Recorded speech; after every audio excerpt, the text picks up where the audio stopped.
Welcome to Red, White, and Blue. I'm Gary Polland. This week on Red, White, and Blue, elections 2018, what happened and why? And to explore that with us today, I have my co-host, Dr. Elizabeth Simas, Associate Professor of Political Science at the University of Houston. You can tell she's nonpartisan. She's a teacher. Next, we have Neftali Partida. He's Senior Public Policy Advisor at Locke Lord LLP. That's a fancy way of saying he's a lobbyist. But he works both sides of the aisle, so we're going to get an objective viewpoint from him. And finally, my good friend Mustafa Tameez, Managing Director of Outreach Strategists. Maybe we'll find out how well your candidates did this year. So let's start out with the first question for y'all is this. There was not a blue wave nationally, but there sure was in Harris County. So why was that? I'm Beto. I mean, plain and simple, the Beto Effect came to Houston, Texas, Harris County. And if you see straight ticket voting, if you saw early voting, the craziness in the numbers is someone that follows campaigns. I've never seen the Latino vote in Harris County outnumber the African-American vote. Never seen it. I mean, you're looking at 20% turnout in a midterm election. I was shocked to see that, and I have to give credit to the Beto Effect. And then you have third-party organizations. There's a little-known organization called Cambio Texas, 27 years of age and younger Hispanic kids, attorneys, educated, that got engaged, that were block walking, they were targeting low propensity voters, and I see that had a great effect on this election cycle. The low propensity voter, when I was looking at the statistics and analysis last week, it looked like between 130 and 150,000 voters who had voted early had no primary voting history. So is that what we're talking about? Well, look, often it's said Texas is not necessarily a red state; it's a non-voting state. We rank at the bottom in terms of participation. It's still a red state, though. Yeah. In participation, we rank at the bottom, and so when you start seeing participation go up, you start seeing numbers change, and you saw that not only in Harris County, but you saw a clean sweep in Fort Bend County, right to the south of us. So there is an urbanization of Texas that's happening. The rural vote share is getting smaller, and as it does, and participation rises in the urban centers, you're going to see Texas, go from a red state to a purple state as it starts to vote. Were you surprised? Well, I think that, the surprise was that the numbers were off the charts. I mean, everybody was really surprised about the turnout, and that's the inspiration that Beto O'Rourke was able to spread across the state, be able to talk to people, not just from a political lens, but from an American lens, from a Texas lens. And I think that's really the future. Professor Simas, Beto O'Rourke effect. What's your thoughts on it? I think he definitely had an effect, but I think there's also an aspect of negative partisanship in that it was also an anti-Trump effect. Because if you look, I think his numbers were actually quite similar to Clinton's numbers in 2016. And yes, this was a midterm year, so just getting the numbers up that high is very impressive. But, I think he can only take so much credit in that there's also just we need to push back against the Republicans' feeling that was going on with a lot of people as well. The Trump rhetoric to win in the Midwest, to win those important states for him, that you have to go immigration, anti-immigration bashing, had a direct effect on what happened in Harris County, and I would say all of the state of Texas. You just don't see a 10-point increase in Latino voter participation in the midterm. You just don't. There has to be a catalyst, and my concern was, once you start seeing CNN pick up, Fox News, everybody pick up the anti-immigrant, the caravan, which no one has talked about the caravan in the last 24 hours, which I find it interesting. But once that happened, I think it energized the young Latino voters, which they're coming of age. The difference, everybody compares us to California. The difference between Latino voters in Harris County and the state of Texas, it's a very young demographic that is coming of age compared to Californians. And what you saw is Donald Trump performed 7 points behind Mitt Romney's numbers. And now Ted Cruz performed behind Donald Trump's numbers. So there's an iterative process that's also occurring. As young Latinos vote, more women, become more center-left. You're seeing the Asian American community vote in record numbers. So a lot of those things are coming together, but a big part of that, I believe, is just the urban vote, that we are becoming a more and more of an urban state. So Republicans need to do a better job of competing for the urban vote. Correct, but it wouldn't surprise me. I would love to see the canvass reports, which will come out probably in the next 7 to 10 days, where it is my opinion that Governor Abbott probably received 45% of the Hispanic vote. And then you look at someone like Ted Cruz, I'll be surprised if he broke 20% of the Hispanic vote, which is the Hispanic candidate in the GOP. Right. And that is something interesting to watch, because you have someone like Governor Abbott has focused on business. You have someone like Cruz campaigning on immigration, which is a national topic. and all of a sudden you see a big discrepancy in voters. There were 300,000 estimated voters that voted Beto versus Abbott Cruz. Which is significant. And in fact, talking about the Beto effect, I just wanted to throw out my thoughts and see what you think. I think that Beto was one of the reasons that the blue wave hit Harris County, significant. I give Beto credit for raising $70 million, for working as hard as any candidate has ever worked in Texas, especially under the radar before Cruz woke up in September, going around to every county and talking about platitudes, which he got away with, and he talked about personality because he had a better personality than Cruz and still does. So that was very effective there. But nationally, Beto becomes fool's gold for the Democrats because they invested so much money to beat Cruz, they neglected other Democrats, and they're going to end up losing 3 to 5 Senate seats around the country who could have used additional funds that instead went to the celebrity O'Rourke. That's what I find fascinating about that. So it's kind of like Harris County in Texas becomes almost a little bit of an outlier nationally because nationally, Republicans suffered a similar election to what Obama did in the House in his first off-year election. It's going to be within the range of what you're supposed to lose. They pick up seats in the Senate. So pretty similar, but in Harris County, it's an abject disaster for Republicans because they lost everything, which brings me to my next topic, the most shocking result of election night. And I'll start with you. What was the most shocking race down here for you? Well, look, I think Ed Emmett's upset is a big news in Harris County. The fact that, I think people just call it was just a straight ticket vote, but women voters across the country and across Texas have made a big difference. You saw 12, what's very least talked about is the 12 races that Democrats picked up in the state house, which is a big, significant change. And if you look at another 5 or 6 races, they're within just hundreds and thousands of votes. So you're seeing the Texas legislature in a very distant position. And in 2020, the Texas House could be in play. And I think that we haven't really talked much about that. But I think as we come into this legislative season, if the new speaker that's elected just by Republicans only, if they go further to the right, they're going to lose big in 2020 election. So your recommendation would be to elect the speaker on a bipartisan basis? Well, I think that, better for the state. Bring Democrats to the table. But it's always been that way. No, it's not been that way. It's always been that way. If you look at Strauss didn't win by a majority of Republicans. They all came on board, but it was always nonpartisan. If you look at why Speaker Craddock left the speakership, was because it was a nonpartisan move to get him out. Pete Laney was the first one Democrat, but it was because the Republican wave came in. But it is nonpartisan. I mean, right now the rules are set up for the Republican caucus to go and vote, which they should because they control the House right now. They have that option. Their rules, they're within their caucus. The Democratic caucus can do the same. No one's debating whether they should do it or not. But this is the first time what you're going to see is the factions within the Democrat Party come into play with the speaker's race. It is going to come in play because now you have a big delegation in Dallas. Dallas wiped out. I mean, yes. Dallas is blue forever. There are no Republicans. They all died. Not only that, but then they pushed Tarrant County to the brink of going blue. Tarrant County is now strong purple, if not a little trending blue. Right. Collin County scared people. Then you come to Houston. Houston has their own little microcosm of what a Democrat is. And then you go to the Rio Grande Valley. The Rio Grande Valley had crazy numbers, 250% increase.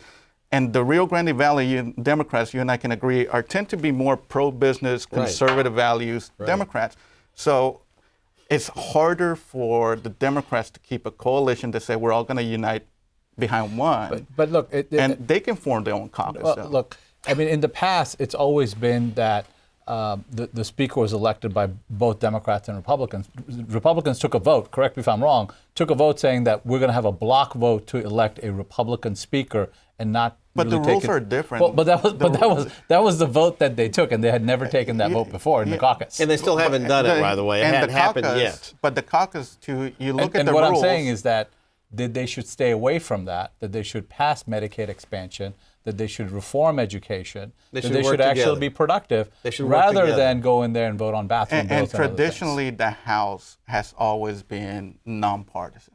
Traditionally, the House of Representatives. It'll be interesting to see how that works in light of the election results and what both of you have said. But if you look across the board, I mean, regardless of where you're at, you see East Texas hard conservative Republicans working with Dallas Democrats or Houston Democrats. They work together in committee. You see Speaker Pro Tem Dennis Bonnen working with everybody. I mean, you see it there. You see a Darby up in Dallas. It's also, these are some of the speaker candidates that they have always worked. They have an institutional knowledge that they understand how to get things done. And the only way to get things done nowadays, at least in the House. Or go to the Washington model, which is do nothing. Yeah. And just fight and run for your next election, not worry about and that's public what policy. I'm saying, when they go back, and I praise you for saying that they work together all the time when we really haven't seen a lot of production happen. We haven't seen an education reform. We haven't seen Medicaid expansion. We haven't seen the production. It's great that they may get along and it is and what go we drink call it in the together, lobby right? industry a 3-session approach. There you go. To finish off the Emmett story, Dr. Simas, do you have any insight into what happened to Emmett? Emmett was walking on water. He's the most popular elected official in the county. As a Republican, he can raise and had the ability to raise a lot of money. He passed the bond issue, and 46 to 50,000 people don't vote for him or his opponent. They don't vote at all, or they vote for the Libertarian, and he ends up losing because of that. So what did he do to cause his defeat? Because if anyone would have survived, you would have thought he would have. You know, it's so hard to say, but I think it really was just this backlash against Republicanism and a backlash against the fighting and feeling like things aren't getting done, and that's what we saw. I mean, I think the big surprise too with Culberson, or whether it was a surprise or not, but it's a surprise from the standpoint of here's this longstanding incumbent that by all means should not be facing a hard challenge, and then now he's been unseated. So, I think we just saw, like you said, this big backlash in Harris County against the Republicans. I disagree on the backlash, and the reason is why? What happened to those votes? Look at the low propensity voter, who touched him, who reached him. So they only come in and vote for the person that actually reached out. They didn't know him. Is that because his campaign didn't really have any message? It's a county judge. They're worker bees. I mean, a county judge fixes problems. But you would think a low propensity voter would be more likely to hit the straight ticket button then, because they're coming in and they're not familiar with the process. But it was in backlash, and that wouldn't account for the roll-off. But it was in backlash at the type of Republican Judge Emmett is. It's not. He's a the backlash from Republicans who were mad at him. It was more against Trump. And you saw the rest of the down ballot, right? It all went into the toilet. It was a double digit. But Emmett, not Emmett. Emmett's was very close. I agree, but I'm saying it becomes very difficult if you're losing double digit for everything underneath you. It's hard to resist the tidal wave. How do you stay? And that backlash is partly because of Trump, and partly really because I think Harris County is voting, and whenever we vote, change happens, and that's a lesson not just for Democrats but for voters, that when you show up, you actually cause change. But it's also a lesson that your campaign matters. If you have the resources, your campaign matters. The interesting thing about the money, one of my observations with looking at this, I thought this election was a federal election along the lines you talked about, the Trump effect. I think it was a federal election, because of the Senate, because of Trump, correct, because of the Senate race, because of Lizzie versus John Culberson race, and in those races, you spent $120, $130, $140 million that was spent. It sucked all the oxygen out of the air. If you're a candidate and you've raised $200,000, think you're doing well, and then they've spent $100 million, you're like, oh, well, that didn't do me any good. The experts I've talked to post-election said, in hindsight, for Republicans to survive down ballot, their joint campaign need to raise and spend effectively $5 million plus. Which, by the way, they didn't even come near close to. You were talking to consultants, right? Yes. Yeah, they'll spend $5 million plus. Well, they would have gotten above the din of all the ads that were running. I'll add maybe a couple of million more. Maybe more. I mean, the reality is we used to talk about politics being local and all politics is local and the tip of the needle. Not anymore. My biggest question mark in this whole election is Trump has started his re-election campaign today. Oh, I think he started it a long time ago. He knows what works in the Rust Belt. He knows what works in the Midwest. But what works there doesn't necessarily work in Texas. And so I see Trump as a wild card next election cycle, and I also see him as Pete Wilson 2.0 for Texas, what Pete Wilson was for California. And you don't know. It depends who the Democrat runs. But I do want to mention, before we say goodbye to Lizzie Fletcher and John Culberson, I did bring my favorite male piece of the cycle that I think we have that we can show our viewers. This election got so much far into unbelievable levels that the Humane Society, who I thought never was involved in politics, had a national PAC that, not surprisingly, is liberal, and they mailed on behalf of Lizzie this beautiful piece that featured dogs, that Lizzie Fletcher was the candidate who was pro-dog. So I found that the most impressive. I don't know if you showed it to our viewers or not, but it's worth seeing because it kind of tells you how all-encompassing this race was. I lived in the district. I got, well, not me, my wife, because the target was Republican women, 25 mail pieces from her. And they were good. They were well done. We got them from Culberson too, but they were well done. It was a very effective campaign, super well financed. Culberson, his problem was he doesn't live in the district anymore formally. His home is in Virginia. I think he became a creature of Washington, thinking that the district was safe and you don't have to worry about it. And the lesson here for him is, and for other candidates, you can never assume you're always going to get reelected. You really need to work. Well, I mean, we were talking about money earlier. You saw in the precinct county commissioner 2 race, Mormon spent $2.7 million. Adrian Garcia, former sheriff, came out and beat him, right? So money always doesn't... no, and I agree, but it's also part of the effective campaign. And Mormon, think about his problem. He spent $2 million. What'd I tell you? 120 million, 2 million. 2 million's a drop in the bucket. Nobody notices. The oxygen was sucked out of the air, and it's hard to get seen above what was going on with the big-time candidates spending enormous sums of money. So in that case, you've got to give Beto and Lizzie Fletcher credit. And for the record, there was the Alien Society, and I'm making that name up because I don't remember what the super PAC was. Alien Society. That made an ad against Culberson about him funding a telescope to look for aliens that came out. Did you see that? I saw the TV ad. That was another one. It was like a B movie coming out. This is a PAC too? Yes. And I was like, where did they get the money for this? Anti-Mars exploration. Yes. Okay. But we should talk about this part. That we talk about Beto and money, but he has almost 1 million donors raised, and I would say vast majority, if not 700,000 of them, less than $20. And it was kept on saying it was around the country and it's not from Texas, but over 500,000, maybe 600,000 were from Texas. So there are a lot of stockholders in Beto O'Rourke's campaign. I know, I was in Lubbock, Texas. I was seeing Beto signs. Text data.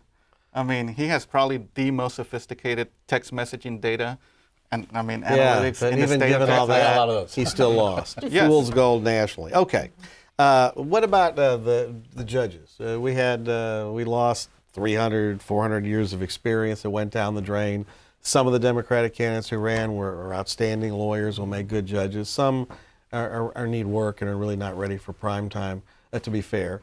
I think most objective observers would say that. But what does that say about our elections, that we elect judges? It's basically the straight ticket poll decided all those races. It didn't matter what anybody did. It doesn't matter your experience, your background, anything. Is that how we should be selecting our judges? This is the last time that we're doing straight ticket voting. And I think on the judicial, again, Fort Bend County has elected I agree.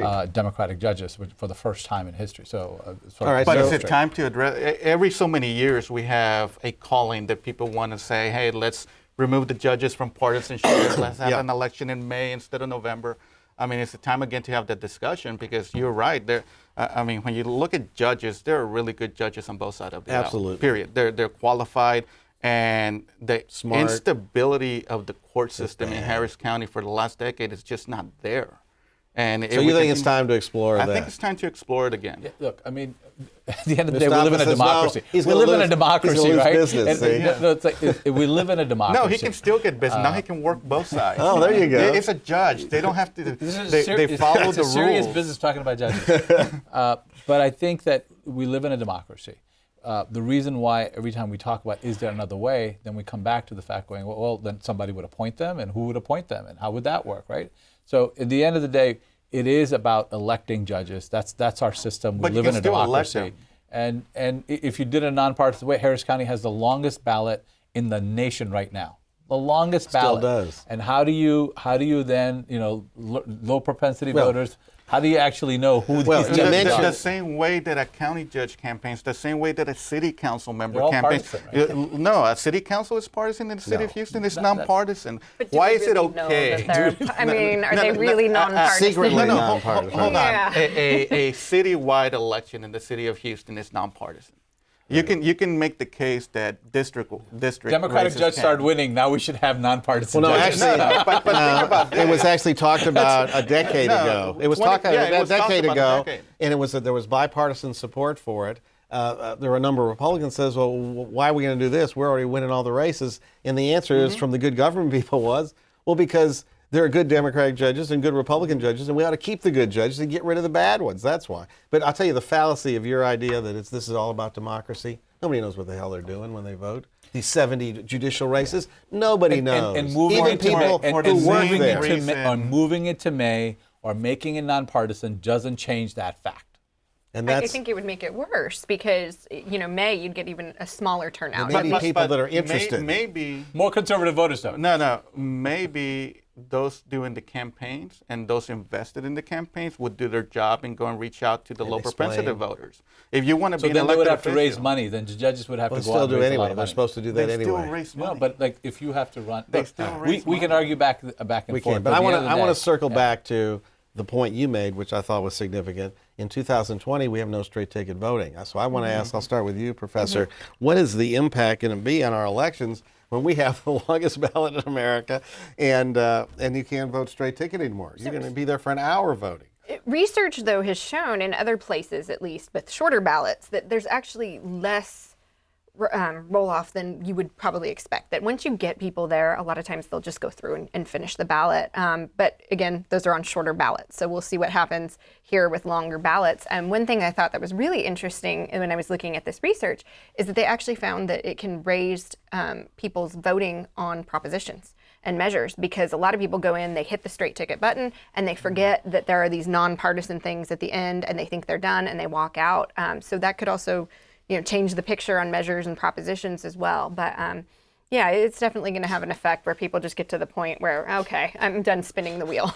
I think you're going to force candidates to work in slates, and I think you saw it amongst the Democrat judges this cycle, which successfully they did it, work in slates. You have less money in counties like Fort Bend County is growing. I mean, Montgomery County is growing. Brazoria County is growing. I mean, it costs a lot of money to run statewide or countywide. I mean, Sure. It costs a lot of money. More voters are coming in. The bigger the suburb, the more money it takes to send out mail pieces.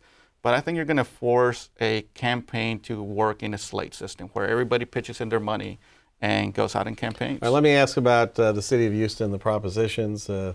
The mayor lost on the firemen. He won on Renew Houston, which I don't know if that makes any difference because the money's just going to fund general revenue generally. But let's talk about the firemen. I watched the mayor's press conference last night. He looked like somebody died. He looked really depressed. Well, look, I mean, so impact. Does this impact? Is this the beginning of the mayor's race for next year? Does this mean that Turner is vulnerable? I'm sure the firemen, he's not on their Christmas card list. Well, look, I mean, it's a Democratic city now. The county's Democratic, so the vulnerability becomes questionable. But I think what he's concerned about is a legitimate concern that $100 million it would cost to fund this raise. That is an enormous amount of money. The city of Houston general fund budget is $2.2 billion. When you say now you got to come up with $100 million and you're the mayor of Houston, yeah. You're worried because you know what that means. That means layoffs, that means cuts, and you're trying to figure out how do you deal with it. And it'll go to litigation. Well, of course, it was already going to litigation before. The link's a little right. I mean, I hold Mayor Turner, I mean, he's done great things for the city. I hold him in high esteem. I think what he did for pension reform for the city, I don't think individuals understood the severity of the pension system in Houston. Well, we've had a show on that. That's a problem. But people, it's not a sexy topic, so no one understood how bad it was. And if you look at it from the Lanier days all the way through all these many administrations, he was the one that solved the pension issue. And it cost him politically, but he did what was right for the city. I think it's going to cost him politically going after Proposition B. I think it's very difficult to turn over something that the people have voted on, whether they were quote unquote educated or not on the subject that people voted. I think it's going to be very hard for city council members in their districts where this proposition passed overwhelmingly to vote to overturn it. I mean, it's a difficult choice. His numbers. I agree with Mustafa where it is a detriment financially to the city of Houston. You're finally coming out, you're finally rocking and rolling, and all of a sudden you get hit with this. I don't know if I go that far, but I would tell you this. I think if that you had looked you're right. This is the real problem with this. This is a very inartful way to deal with what should have been dealt with at the bargaining table between the city and the firemen. Firemen have their story, the city has its story, and what I'm hoping is that they come together and say, okay, now I have this bludgeon I can hit the city with. Let's have negotiations in good faith and be fair. But while we're doing it, we ought to take a look at our work rules in both the police and fire department because they're outmoded and we're wasting time and money. But that's my take. This is what I do know. Firefighters love the city, just like the mayor loves the city. And the police. The police loves the city.